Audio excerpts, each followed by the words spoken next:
Lei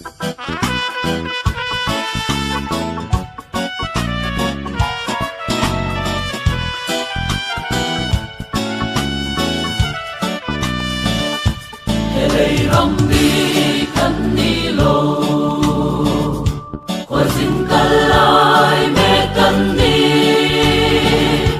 malam thirin kan kal zel don hele hi no tiang chon ni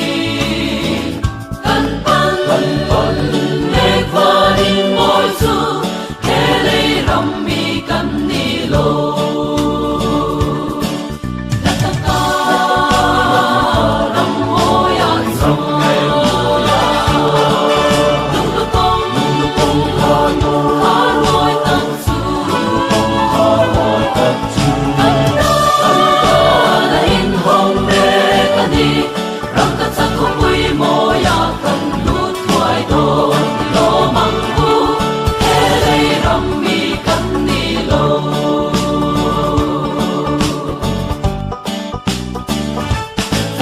ngal pa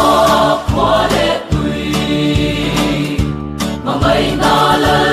ro lo tu ama e na chom pui tu le ane na chom tu kan ni o ve hi bo ma se la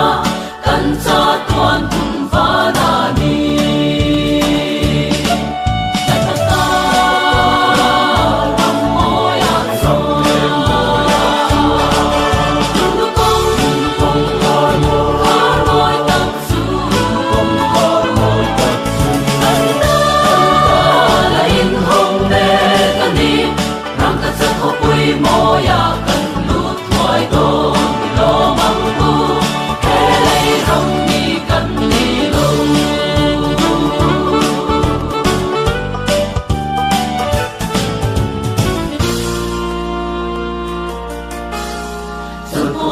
ram